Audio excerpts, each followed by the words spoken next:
Hey, it's Jordan with TYT Network. I'm here on the south side of campus at UCLA where there was a shooting this morning. The campus right now has been declared safe, and the police seem to have labeled this a murder-suicide.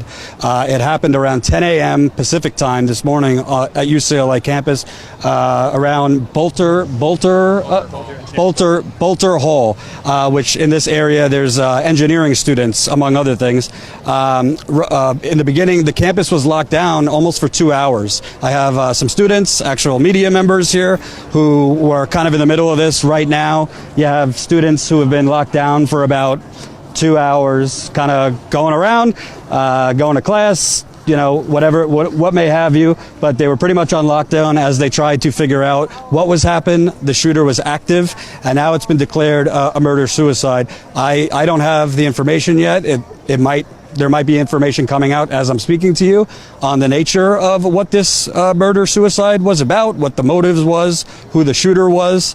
But right now, the campus is kind of getting back to usual. I'm going to actually talk to some students and other folks who are here. What's your name? I'm Eric. Now, Eric, you said you like other students were locked down for 2 hours. Kind of tell me from the beginning what happened, how, you know, what you were told and how other students were kind of informed of what was going on. All right. Well, I was on the south side of campus by the engineering buildings. I was in Kirchhoff Hall. I was using the restroom, and I don't want to cut you off. Yeah. Audience, very important. Planes going around. There's helicopters, media helicopters, police helicopters. If you're having trouble hearing, get going in the comments. Yeah. Sorry, Eric. So I was on the south side of campus by the engineering buildings. I was using the restroom outside, and I received text from the UCLA Bruin alert thing saying that there was police acting there, so don't come by. And 5 minutes later, there's a shooting, evacuate, we're on lockdown. So I walk out of the restroom, and then I'm on by the engineering building, and I see everyone, because my math class is right next to the engineering building, and everyone's just walking, and they're evacuating everyone to run away.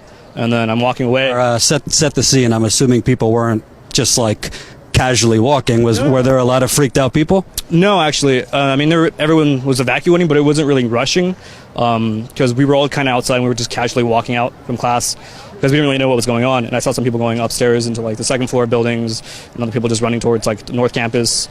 And I was walking out. I was casually. I guess it was kind of because it wasn't really panicking per se. It was really slow, and then there was a sound afterwards, like a bang, and then students started running, and I'm like, all right, I'm out of here. So I go to North Campus, and I run over to North Campus, and I've just been bunkered in by a coffee shop for the last 2 hours. So in the beginning, it didn't seem like people were kind of panicked, but as it went on, you kind of got a little bit more nervous and scared? Yeah, but it's mostly because when you're in lockdown, you have no idea what's going on, and everyone's just saying there's there's shooters everywhere, gunshots reported, even if they're false or true. And you have to take it with a grain of salt, so you don't really know what you know and what you don't know.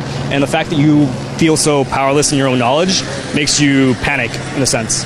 But it's not necessarily physical panic. It's just it's all mental.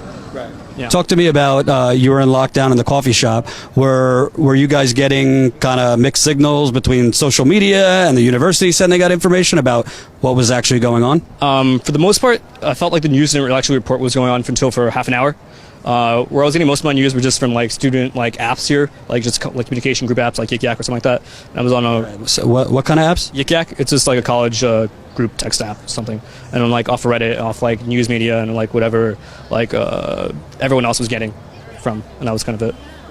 And you're kind of from your name. What's your name? My name is Willow Wren. Willow Wren? Oh, that's a nice name. And you were kind of here, citizen journalist, I assume? Yes, we were initially at Denny's. We saw what was going on. We saw that there were shooters, and we have a couple of friends that live in the area, so we decided to come down here and try to get as much footage as we could, because the best footage reported is footage from the people. And so we actually got caught up in the second call where they called us in for a barricade, where we were actually... Wait, slow down, because people don't know what that means. So you kind of came down here. When you got here, was this lockdown already in place?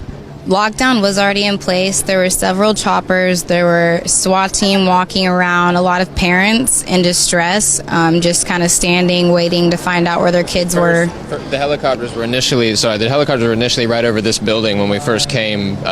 We passed this entrance and saw the barricade, and then got to the next entrance and came through and was able to park. And so the choppers were literally hovering probably 30 yards just overhead. And then about after 20 minutes, they seemed to move over to a building right over there where the choppers were mostly over there. Then they told us to barricade in.